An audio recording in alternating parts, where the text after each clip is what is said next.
Halo, Assalamualaikum warahmatullahi wabarakatuh. Perkenalkan, nama saya Salaya Delia dengan nomor NPM 101214118 dari kelas C10 Manajemen Angkatan 2021. Video kali ini tuh saya akan memaparkan mengenai hasil resume saya dari buku Manajemen Pemasaran Jasa yang penerbitnya yaitu Yayasan Kita Menulis, diterbitkan tahun 2021.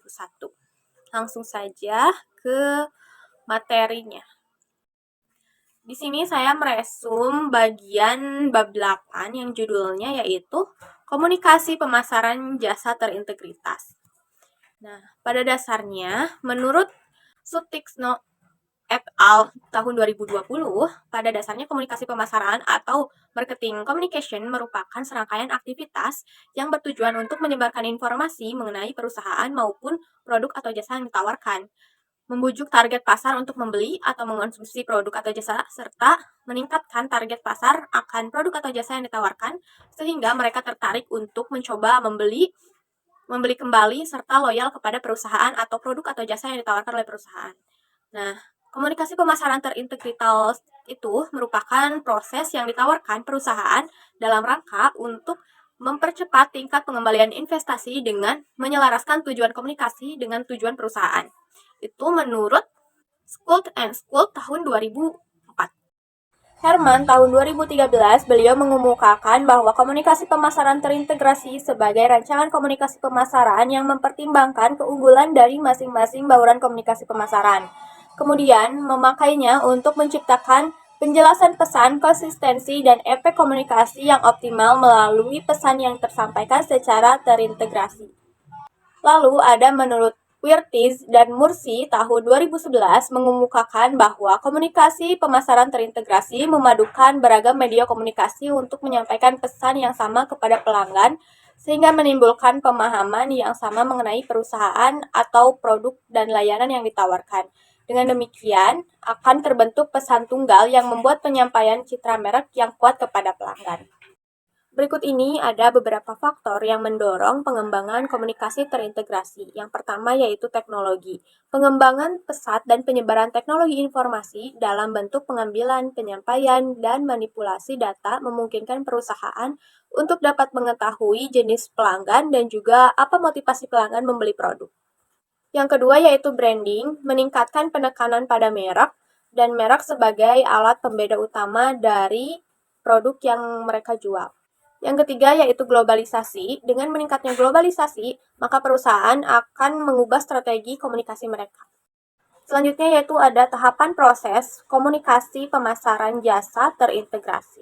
Yang pertama yaitu kita mengidentifikasi dulu pelanggan dan calon pengguna baru dengan mengumpulkan berbagai jenis informasi termasuk data demografis, geografis, psikografis, dan data-data relevan lainnya.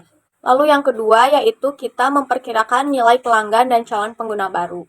Melakukan perkiraan keuangan pada pelanggan dan mengidentifikasi arus pendapatan yang mereka kontribusi kepada perusahaan. Yang ketiga yaitu merencanakan serta menyampaikan pesan komunikasi dan insentif berupa seperti penyampaian informasi yang menarik dan relevan, contohnya seperti membuat konten untuk menarik pelanggan itu sendiri.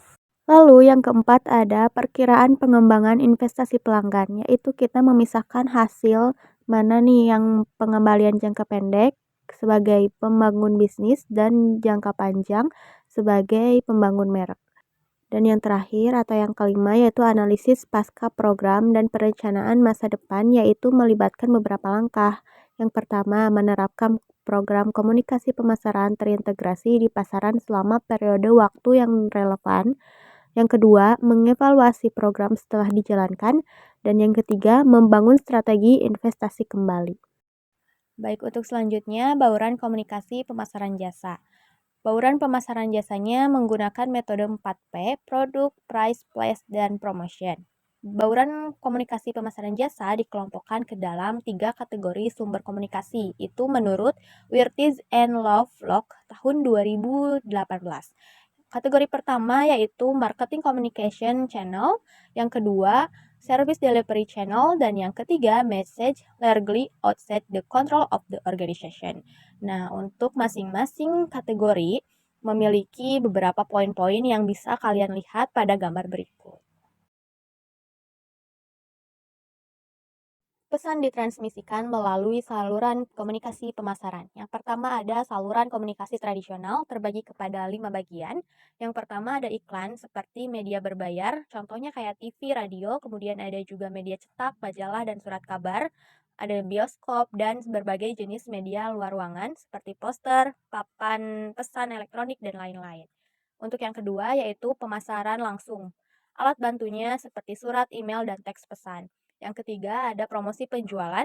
Promosi penjualan jasa biasanya berupa kupon, diskon, hadiah, dan kompetisi berhadiah.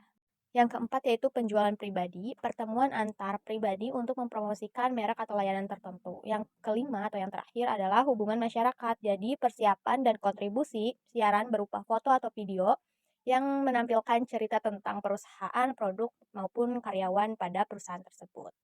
Dan yang kedua ada saluran komunikasi online, terbagi kepada dua juga. Yang pertama, situs perusahaan menggunakan situs web mereka sendiri untuk berbagai jenis komunikasi. Dan yang kedua, iklan online seperti iklan spanduk dan iklan mesin pencarian.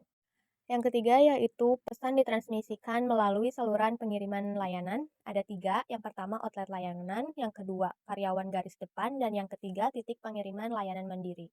Untuk yang keempat ada pesan transmisikan dari luar perusahaan. Yang pertama ada word of mouth atau WOM, yang kedua blog, Twitter, dan media sosial lainnya, dan yang ketiga liputan media.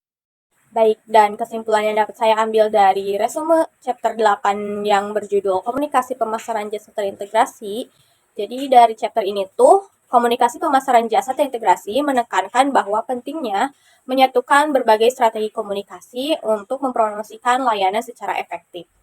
Ini tuh melibatkan penggunaan berbagai saluran komunikasi seperti iklan, contoh promosi jualan, pemasaran digital, dan integrasi langsung untuk menyampaikan pesan yang konsisten dan menarik kepada konsumen. Membangun kesadaran, memperkuat citra merek, dan meningkatkan kepercayaan pelanggan. Integritas dan konsistensi pesan adalah kunci dalam mencapai kesuksesan komunikasi pemasaran jasa yang terintegrasi. Sekian yang dapat saya sampaikan. Mohon maaf apabila ada kekurangan dan kelebihan dalam penyampaian saya. Ditutup saja. Robbana atina fid dunya hasanah wa fil akhirati hasanah wa qina adzabannar. Wassalamualaikum warahmatullahi wabarakatuh.